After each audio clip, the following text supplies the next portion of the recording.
Bonsoir et bienvenue dans les jeudis de la formation. Alors la saison des grands congrès de la rentrée a commencé et nous débutons par le congrès européen de cardiologie, l'ESC 2019. Et on joue à domicile puisqu'il se déroule à Paris, porte de Versailles, un congrès extrêmement riche. On va être obligé de faire des choix, mais on parlera bien sûr d'insuffisance coronaire, de fibrillation atriale, de guidelines qui sont sortis et bien sûr d'insuffisance cardiaque. Et pour parler de tout ça, bien sûr, j'ai le plaisir d'accueillir le professeur Gilles Montalesco. Bonsoir. Bonjour. Alors vous êtes cardiologue, vous êtes également chef de service à la Pitié-Salpêtrière, spécialiste bien sûr de la maladie coronaire et des grands essais thérapeutiques.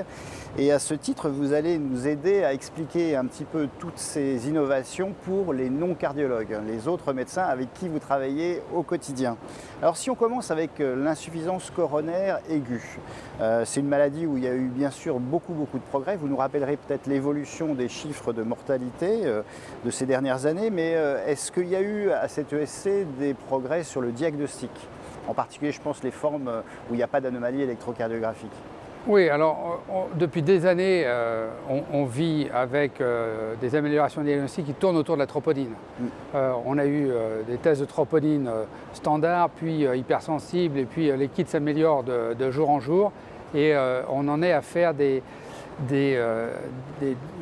approches diagnostiques qui vont extrêmement rapidement, c'est-à-dire on fait un premier prélèvement et on en fait un deuxième quasiment une heure après. Et avec ça, s'il n'y a pas de montée, on peut renvoyer le patient chez lui sans le garder à l'hôpital, avec une sécurité qui est très grande et très peu de chances qu'il se passe quelque chose dans les jours qui suivent. Par contre, ça ne veut pas dire que le patient n'est pas coronarien. Le conseil sera sans doute en effet de voir un cardiologue dans les jours qui suivent pour finir le diagnostic, peut-être faire un test d'effort ou d'ischémie et finaliser le diagnostic. Mais ces tests-là sont évalués régulièrement. On a même eu une hotline à ce congrès sur ces approches diagnostiques rapides avec la troponine, les nouveaux tests. Et donc les seuils sont de plus en plus bas, mais je trouve qu'on fait des progrès. Le problème n'est pas là.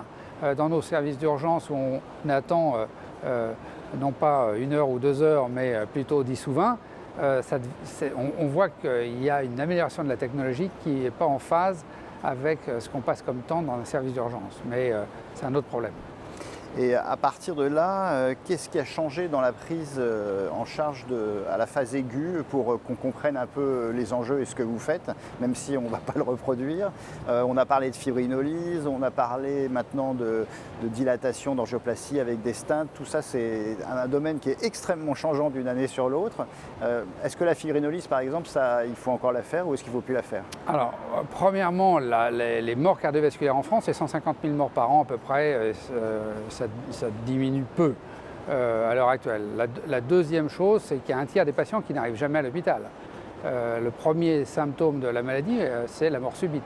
Et celle-là, elle n'est pas réanimée. Il y a des morts subites qui sont réanimées, ressuscitées et qui viennent à l'hôpital. Et puis, il y a le reste, qui est finalement, au bout du compte, une partie émergée de l'iceberg qui est moins importante que la globalité de l'image. Et là-dedans, on a l'infarctus et sa reperfusion. Et en effet, lorsque l'infarctus est là, qu'il n'a pas fait l'arrêt cardiaque, qu'il n'est pas mort avant, qu'il se présente dans un créneau horaire, dans les 6 premières heures, on va dire, qui permet une reperfusion, alors là, oui, tout est mis en œuvre, le transport rapide avec le SAMU et la reperfusion qui sera soit l'angioplastie primaire si c'est l'infarctus des villes, en gros, soit la thrombolyse si c'est l'infarctus des champs. C'est soit ou c'est et?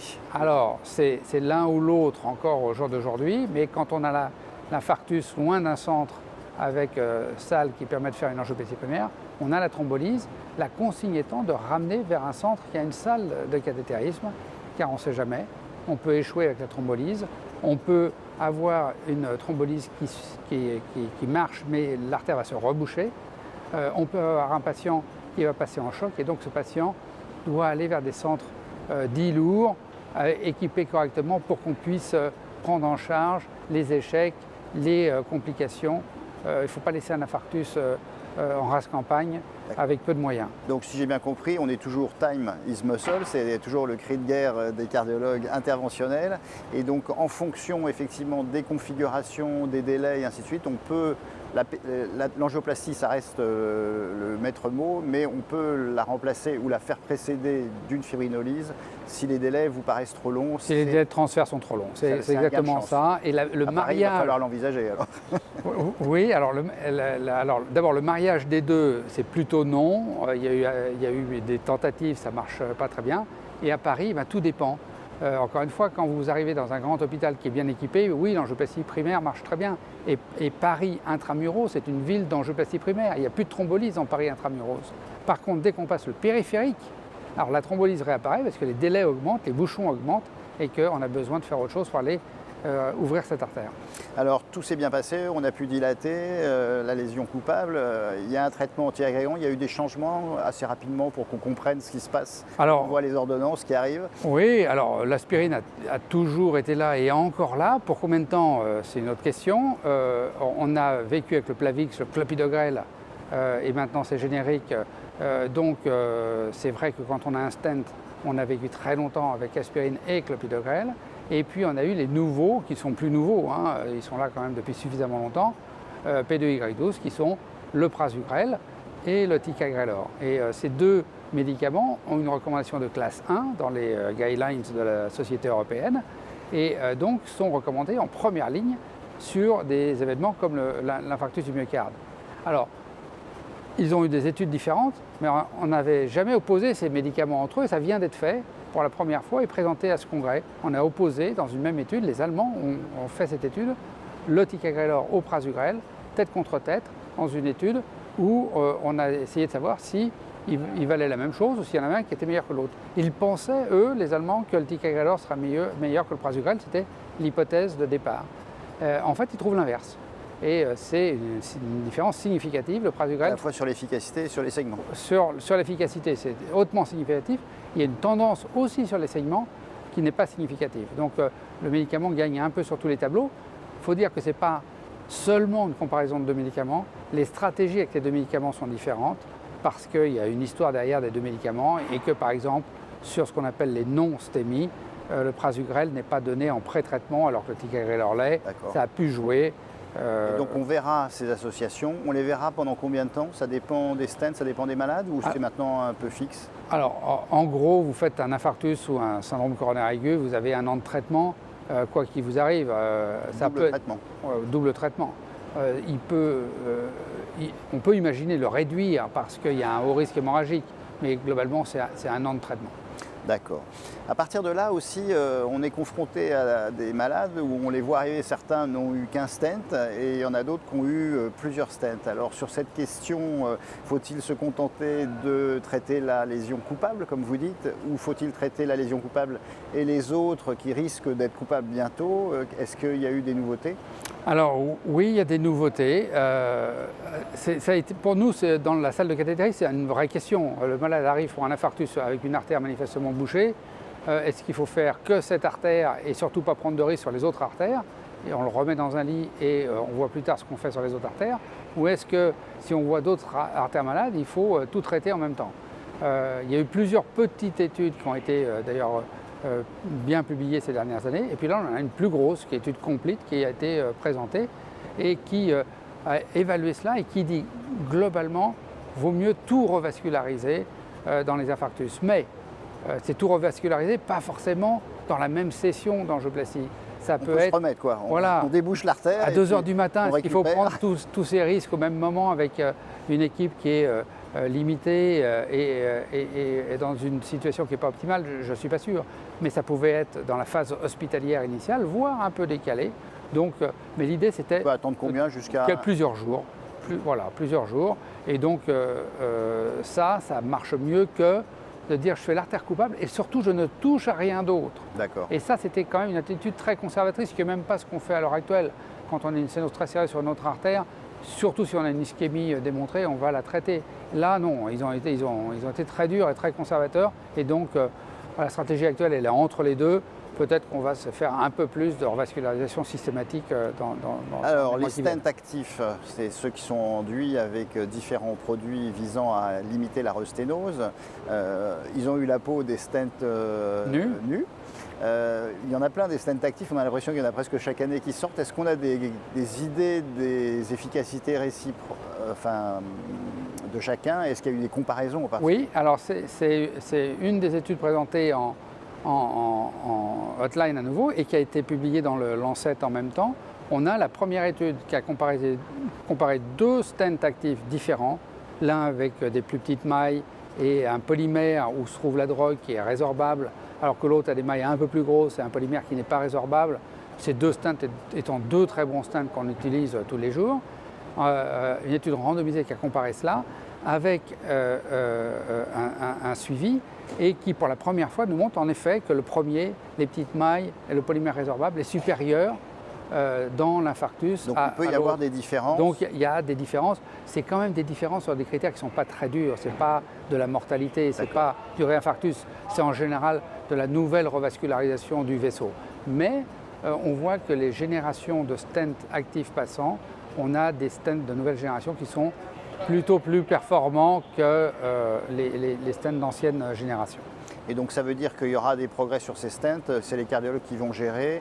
Et oui. À un moment on avait parlé de stents résorbables, ça c'est un petit peu abandonné. Alors ceux-là ont disparu parce que, bien évidemment, ça c'est quasiment le miracle. On met un stent et le stent traite l'artère et puis il finit par être absorbé et disparaître et on retrouve une artère neuve et sans stent, sans prothèse. Malheureusement, il y avait des thromboses de prothèses et ils ont été retirés du marché. Alors maintenant, il y a des gens qui ont eu des problèmes ou qui n'ont pas encore eu de problème. Il y a ce qu'on appelle l'insuffisance coronaire stable. Il y a des nouvelles recommandations qui sont sorties. Oui, alors il y a des... Qu'est-ce qu'il faut en retenir, toujours pour le cardiologue? C'est difficile en 10 secondes de faire la synthèse d'un document de 70 pages. Non, mais qu'est-ce qui a changé, quoi? Moi, je pense que pour ceux qui nous écoutent, un des messages importants, c'est que la prévention secondaire a changé. Jusqu'à maintenant, la prévention secondaire des patients à haut risque ischémique, c'était l'aspirine. Faisons simple. Quand il y a une intolérance à l'aspirine, on pouvait donner du clopidogrel. Là, les recommandations, parce que les données se sont accumulées, disent chez les patients à haut risque ischémique, qui ont beaucoup de chances de récidiver, il faut sans doute envisager un double traitement. Sauf si ils sont à haut risque hémorragique aussi. Par exemple, quelqu'un qui aurait déjà saigné dans le passé, un événement hémorragique majeur, hémorragie intracrânienne, digestive, passons, ceux-là sont à haut risque hémorragique, on ne va pas en parler, ils resteront sur traitement simple. Les autres, il faudra associer à l'aspirine soit du clopidogrel, soit du ticagrelor, soit du rivaroxaban, 2,5 mg x 2 par jour, avec la dernière étude en date qu'on passe. Ces recommandations sont de niveau 2A, donc c'est des recommandations fortes, avec un niveau d'évidence élevé. Un diabétique avec un problème cardiovasculaire, c'est pas anormal qu'on aille vers des traitements? Non, c'est pas normal. Le diabète en fait partie, l'insuffisance rénale aussi. C'est un facteur de risque de récidive. Un épisode d'insuffisance cardiaque aussi, et surtout la maladie polyvasculaire. C'est-à-dire si le coronarien en plus est artéritique, alors là il ne faut pas hésiter. Alors et les femmes dans tout ça? Est-ce qu'il y a eu des choses sur le SC? Alors, il y a beaucoup plus de congressistes femmes, beaucoup plus d'oratrices femmes. Est-ce qu'il y a aussi des progrès sur la maladie coronaire de la femme? Oui, alors on a eu un certain nombre de communications intéressantes sur quelque chose qui concerne plus la femme que les hommes, qui sont ces dissections d'artères coronaires. C'est-à-dire ça se présente absolument comme un infarctus, mais au lieu d'avoir une plaque et une rupture de plaque et un thrombus sur la plaque, on a une dissection de l'artère coronaire qui ne peut pas être dilatée. Et voilà. Et donc là, alors on pourrait la dilater, d'ailleurs il y a des gens qui l'ont dilatée, mais on a montré que c'était sans doute pas la meilleure chose à faire et qu'il faut essayer de traiter cela médicalement et que la dissection se recolle. Voilà. Et donc c'est combien? Il y avait eu des chiffres dans le passé où c'est soi-disant presque 30% des femmes qui auraient ces maladies. Oui, oui, c'est peut-être un peu fort, mais c'est dans ces eaux-là et c'est typiquement la femme jeune, jusqu'à, on va dire, une cinquantaine d'années, qui présente un infarctus et qui n'a pas de facteur de risque. Et on se dit, mais pourquoi elle fait ça? Attention à la dissection coronaire. Alors, la fibrillation atriale maintenant, c'est quoi les enjeux 2019 et ce qui vous a paru intéressant sur les traitements anticoagulants? Alors, il y a plusieurs choses. D'abord, nos amis japonais ont regardé les coronariens, on en vient, avec fibrillation auriculaire, on y va, qui ont les deux pathologies.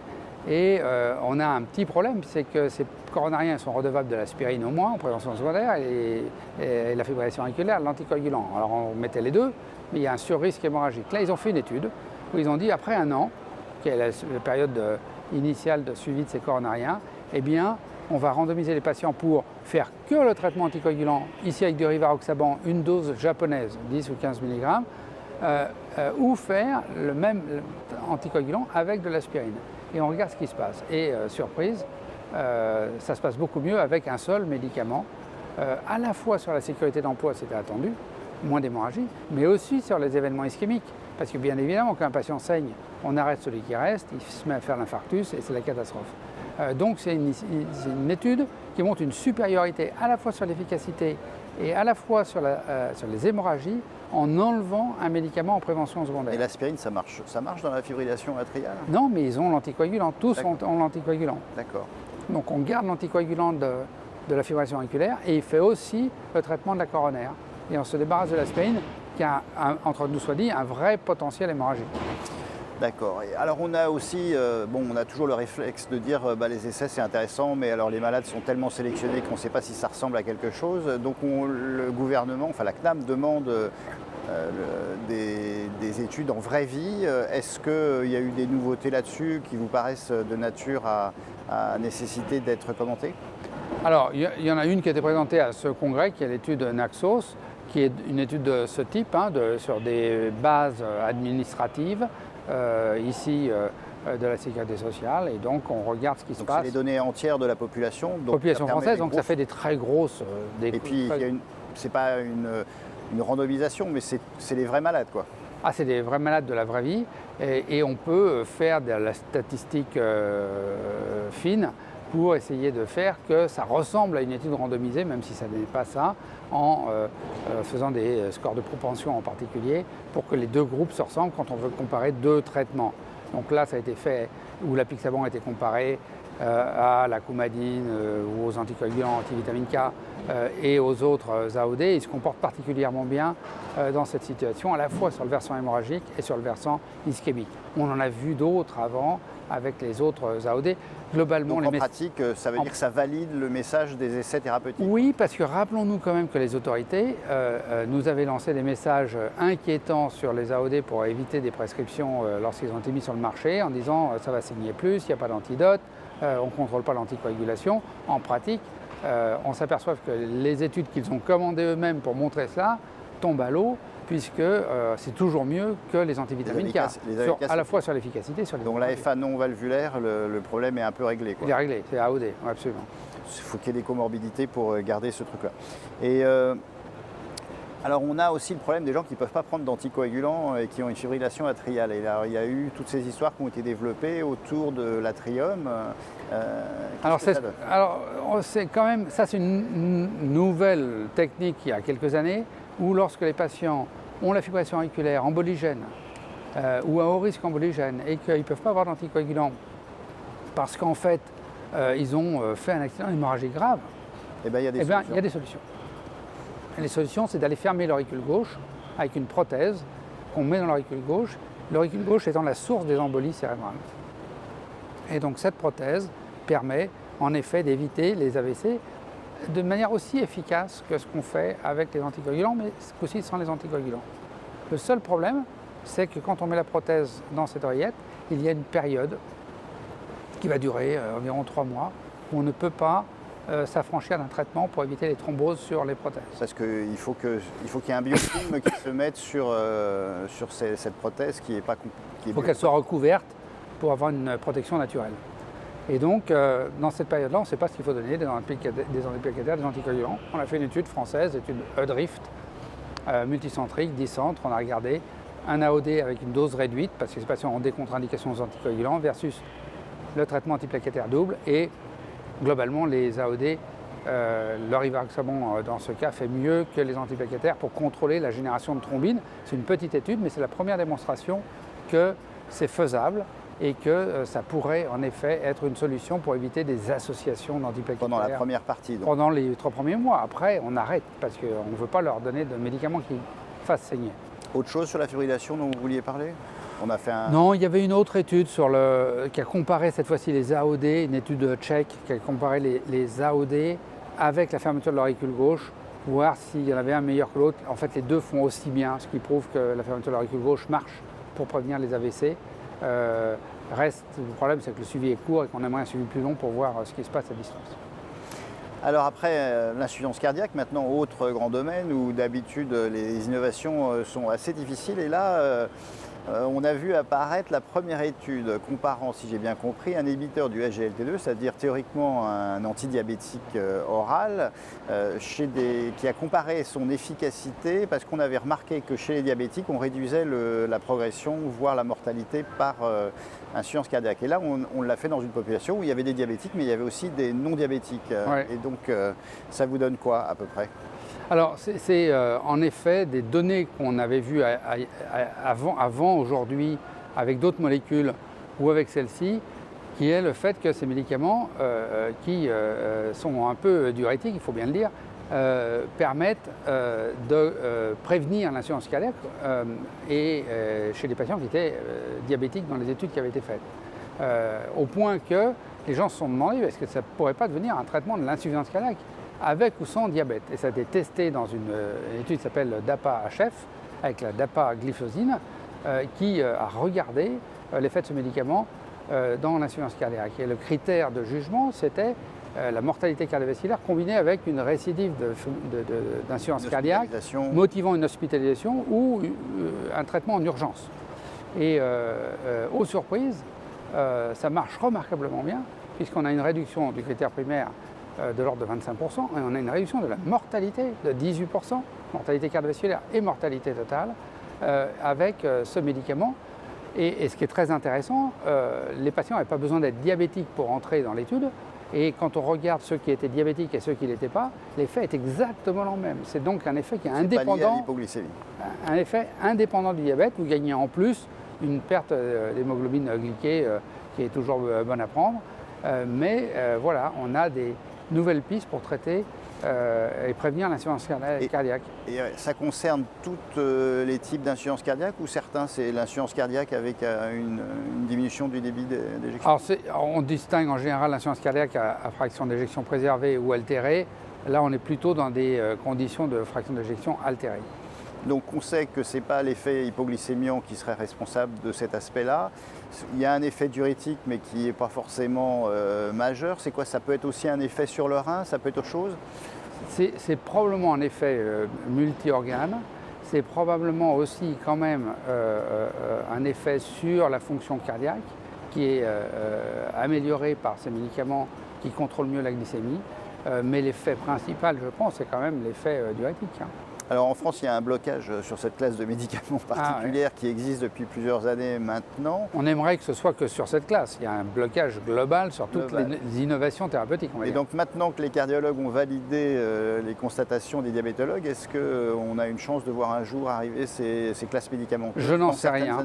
Je n'en sais rien. Je n'ose plus rien dire. Il y a des médicaments comme le Rivaroxaban 2,5 mg qui réduit la mortalité cardiovasculaire dans une étude chez les patients vasculaires. Il n'est toujours pas disponible en France.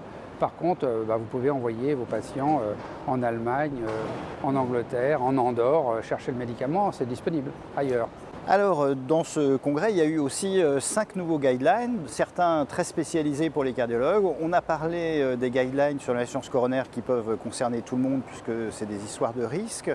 Il y a eu aussi le diabète et il y a eu les dyslipidémies. Il y a des éléments qui vous ont un petit peu marqué là-dedans? Oui, alors ce qu'il faudrait qu'on réalise, nous en France, c'est que les guidelines sur les dyslipidémies, on va avoir du mal à les suivre. Parce que les objectifs ont changé. Déjà qu'on était passé de 1 g à 0,7 g de LDL avec ce qu'on a à disposition en prévention secondaire. Autant maintenant, en prévention secondaire, on n'est plus à 0,7, on est à 0,55 au risque et dans le très haut risque des patients qui feraient en 2 ans 2 événements vasculaires, on est à 0,40 grammes par litre de LDL. Inutile de dire que ça va être compliqué avec les statines seules et un peu les étimibes d'atteindre Même avec un bon régime. Et même un bon régime. On sait qu'on va y arriver à peu près chez 10% des patients à atteindre ces seuils-là. Donc 90% ne seront pas aux objectifs. Il y a un moyen d'atteindre les objectifs, c'est les inhibiteurs de PCSK9, autres médicaments non disponibles en France et disponibles dans d'autres pays, parfois avec des indications limitées, mais au moins disponibles. Nous, on ne les a pas. Donc là aussi, on va être privé des innovations thérapeutiques médicamenteuses. Donc en attendant, il faut se rapprocher le plus possible de ces cibles, tout en sachant qu'on n'y va pas et qu'il y a des arguments qui sont assez solides pour démontrer que ça va. Ils sont solides parce que justement les études montrent une relation qui est une vraie droite entre le pronostic cardiovasculaire et le taux de LDL. Et donc, qu'il n'y a aucune pénalité pour abaisser beaucoup le taux de LDL, puisqu'on a tout regardé, y compris la cognition qui ne bouge pas dans les études qui ont été faites. C'était les peurs, parce que si on baissait trop bas le LDL, on avait peur. Oui, on a vite fait penser le cerveau qui est très gras, il a besoin de gras, mais non, c'est pas comme ça que ça marche. Ouais. C'est pas le même gras. Alors moi, il y a une étude qui m'avait amusé, c'est les gens de Cambridge qui font des études de randomisation mendélienne, c'est-à-dire qu'ils travaillent sur des bases de données génétiques et ils randomisent les gens en fonction d'un certain nombre de gènes qui permettent à des gens d'avoir des pressions artérielles plus basses ou des cholestérols plus bas. Et là, il y a monsieur le professeur Ferrand qui est venu présenter que les gens qui étaient prédestinés à avoir un LDL cholestérol un petit peu plus bas, pas beaucoup, et une pression artérielle un peu plus basse, il y avait une réduction sur la durée de la vie qui était très réduite. Et donc je voulais savoir ce que ça suscitait chez vous. Moi, ça m'intéressait par rapport au régime, parce que je me disais que les diminutions qui sont obtenues, elles sont très basses. Et en France, on a toujours du mal à dire aux gens, mais si vous faites attention au beurre, à des trucs comme ça, vous allez voir, ça va s'améliorer. Oui, mais c'est complètement logique, puisqu'on a eu des études randomisées qui ont regardé en même temps un abaissement de pression artérielle relativement modeste, un abaissement de cholestérol relativement modeste, ça marchait très bien, parfaitement, et c'est synergique. Donc oui, il faut le faire, que ce soit avec des médicaments, que ce soit quand on a de la chance avec la génétique, ou que ce soit avec l'environnement. C'est-à-dire qu'on peut aussi commencer par manger moins salé, enlever la salière de la table, faire attention à ce qu'on mange parce que ça a un rôle direct avec l'hypertension artérielle, et faire attention au gras, et en particulier à ce qui va nous apporter du cholestérol dans l'alimentation. Rappelons quand même que la plus grande partie du cholestérol est synthétisée par notre foie et que ça, on a du mal à le changer. Mais c'est comme le sel, il y a beaucoup de sel qu'on ne peut pas enlever des aliments. Sel caché. Mais il y a du sel qui est quand même très visible sur la table qu'on peut enlever tout de suite. On peut enlever tout de suite. Alors, est-ce qu'on arrive au terme? Est-ce que vous vouliez parler d'autre chose ou est-ce qu'on est au temps de votre conclusion sur c'est quoi le message que vous pourriez délivrer aux non-cardiologues? Peut-être aussi...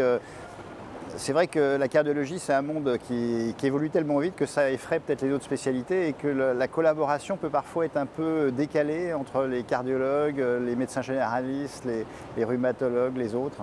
Bon, je pense que le monde de la cardiologie est un monde qui s'est bâti depuis 3 ou 4 décennies sur la démonstration par l'épreuve de nos pratiques avec une organisation en réseau nationaux ou internationaux pour apporter cette évidence et que ça passe par les grands essais cliniques. Je pense que la spécialité a été assez exemplaire sur ce plan-là et que ces grands congrès continuent de nous apporter cela. Et c'est comme ça qu'on a des innovations. Et on a des grands essais qui sont industriels, on a besoin des industriels de la santé, de la pharma. C'est parfois des grands essais industriels qui viennent du monde des dispositifs implantables. Et Dieu sait qu'il y en a en cardiologie. Et puis c'est parfois des essais qui viennent du monde académique. Et donc on s'organise, nous, entre professionnels, pour répondre à des questions qui n'intéressent pas les deux autres. Et ces grands congrès nous amènent des innovations des 3 bords, et je pense qu'il faut les regarder en face. Malheureusement, on s'aperçoit quand même que, en particulier du côté de la pharma, les innovations thérapeutiques restent peu accessibles au jour d'aujourd'hui. On est barré par nos autorités, pour des raisons économiques qui ne disent pas leur nom, par rapport à nos voisins européens, tout simplement. Et que ça, c'est quand même difficile à accepter. Et que je crois qu'un jour, les patients vont devoir aussi se prendre en charge et dire, écoutez, on ne veut pas être la dernière roue de la charrette. Il y a quand même des pays de l'Est de l'Europe qui ont des médicaments qu'on n'arrive pas à avoir en France.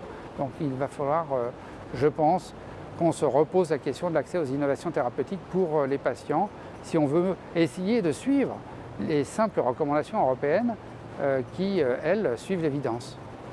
Eh bien, merci beaucoup Gilles Montalesco et puis merci aussi à vous pour votre fidélité puisque nous sommes à l'orée de la 5e année des JDF. Donc je vous rappelle l'adresse mail des jeudis de la formation pour vos commentaires et suggestions. C'est jdflemoine@gmail. Ça s'inscrit sur votre écran en ce moment. Et pour revoir vos émissions ou en faire profiter vos collègues, vous pouvez les retrouver sur Fréquence Médicale ou sur notre chaîne YouTube Fréquence Médicale où ces programmes seront mis à disposition de tous, au moins 2 mois après la diffusion en direct. À partir de là, la semaine prochaine, vous retrouverez le docteur Jean-François Lemoine pour une nouvelle édition et je vous dis bonne fin de soirée à tous et à très bientôt.